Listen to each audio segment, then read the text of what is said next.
सिंह, आदरणीय दिनेश प्रताप सिंह जी, धरना स्थल पर उपस्थित हम सबके संरक्षक आदरणीय दादा सुरेंद्र सिंह दाढ़ी जी, तमाम सारे भारतीय नहीं आए, अपने जो कार्यालय है इनका टेलीफोन तो आज तक वो यहाँ पर तो आए नहीं और भारत की देश की बात करते हैं।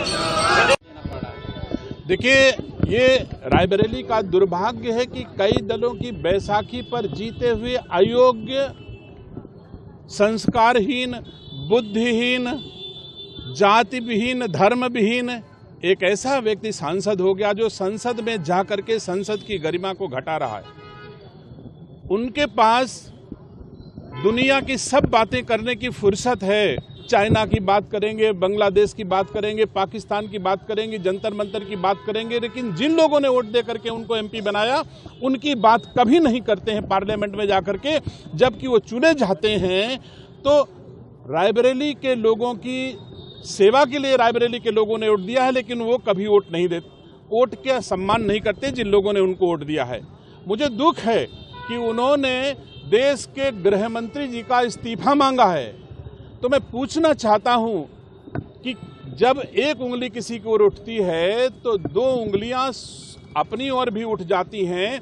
राहुल गांधी जी, आप अपनी योग्यता की तुलना भारत के गृह मंत्री से बिल्कुल ना करिए। मैं जानता हूं आप सस्ती लोकप्रियता पाने के लिए देश के प्रधानमंत्री और गृह मंत्री की बात करते हो क्योंकि देशवासियों में हमारी चर्चा हो जाए। तो मुझे दुख है कि आपको अभी गलतफहमी है। जो जज्बा, जो क्षमता, जो योग्यता बूथ अध्यक्ष से लेकर के राष्ट्रीय अध्यक्ष तक बनने वाले भारतीय जनता पार्टी के कार्यकर्ता श्री अमित शाह जी में है, आप उसके गोड़ के धोवन भी नहीं हो। आपको गलतफहमी है। अमित शाह जी क्या हैं आप अब जान जाओगे, क्योंकि भगवान कृष्ण ने भी इंतजार किया था। 99 गलतियों तक उन्होंने माफ किया, लेकिन अब आपकी जो अपमान करने की नीति है अनावश्यक, आपने धर्मेंद्र प्रधान जी का इस्तीफा ले लिया, दिमाग खराब हो गया। अब गृह मंत्री का भी इस्तीफा मांगने लगे, कल प्रधानमंत्री का भी इस्तीफा मांगेंगे। क्या हैसियत है आपकी कि आप प्रधानमंत्री गृह मंत्री की इस्तीफा मांगते हो? क्या योग्यता है तुम्हारे भीतर? आपको जब ये पता नहीं कि आप नेता प्रतिपक्ष हो, नेता प्रतिपक्ष के दायित्वों का निर्वहन कैसे किया जाता है। नेता प्रतिपक्ष अगर चुने गए हो तो संसद के भीतर किसी भी विषय को उठाने का अधिकार जनता तुमको देती है, लेकिन संसद के भीतर न उठा करके जंतर मंतर में आप बातों को उठाओगे, ये उचित किसी दशा में नहीं है। आपने इस्तीफा मांगा है उस शेर का इस्तीफा मांगा है जो वाकई, ये बात तो सही है, गांधी के रास्ते पर चलने वाला वो शेर है देश का गृह मंत्री। उसके पंजों में इतनी दम है कि राहुल गांधी जी तड़फड़ाओगे आपको अंदाज नहीं उसके पास कितनी शक्ति है। बस बात इतनी है कि वो अहिंसा का पुजारी है, वो अहिंसा नहीं करता है। और मैं समझता हूं कि राजनीतिक ऐसा खिलाड़ी है कि आप अपने आप पूरी पार्टी सहित पता नहीं कहां गर्त में चले जाओगे। भारत की सेवा करना और भारत को अपने बुद्धि, विवेक, कौशल से अपनी पार्टी को ऊंचाइयों पर पहुंचाना, ये हमारे गृह मंत्री जी, प्रधानमंत्री जी का काम है। आपने उनका इस्तीफा मांगा है, मैं आपका इस्तीफा मांगता हूं। रायबरेली के लाखों लोग आहत हैं कि आप कभी सदन में बात नहीं उठाते हो रायबरेली के विकास की, रायबरेली के सम्मान की। आप बस बात होती है तो आप इस्तीफा मांगने लग जाते हो। मुझे दुख है। मैं बाबा साहब भीमराव अंबेडकर के मूर्ति के समक्ष यह प्रार्थना करने आया हूं बाबा साहब से कि आपके संविधान को राहुल गांधी गली गली बदनाम कर रहे हैं, दुरुपयोग कर रहे हैं, बेजा इस्तेमाल कर रहे हैं।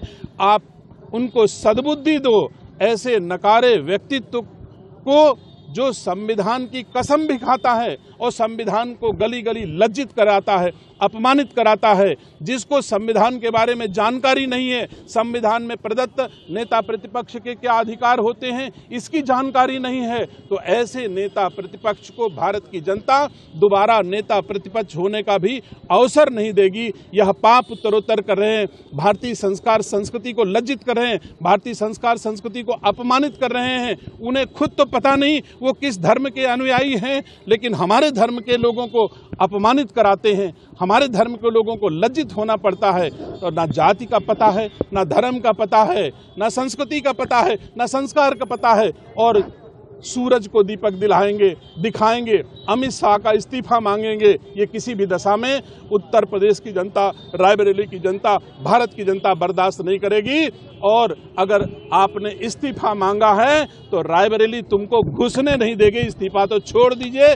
मैं आपको भरोसा दिलाता हूं रायबरेली वासियों की ओर से कि आप अपनी योग्यता की बदौलत नहीं, अपनी क्षमता की बदौलत नहीं, अपनी पार्टी की योग्यता की बदौलत नहीं, बैसाखी पर जीते हुए एमपी हो।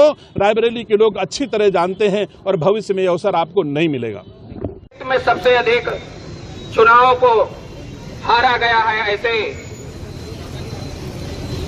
नौजवान नेता राहुल गांधी जी के सद्बुद्धि भगवान से हम लोग प्रार्थना। कांग्रेस पार्टी मुर्दाबाद, और इन शब्दों के साथ मैं अपनी गाड़ी बढ़ा देता हूँ। जय हिंद, जय भारत। अब राहुल गांधी के आईक्यू लेवल का यही स्तर है कि जो पार्टी के लोग कह रहे हैं। बहुत बहुत धन्यवाद आदरणीय जेपी भाई साहब जी। अब मैं इसी कड़ी में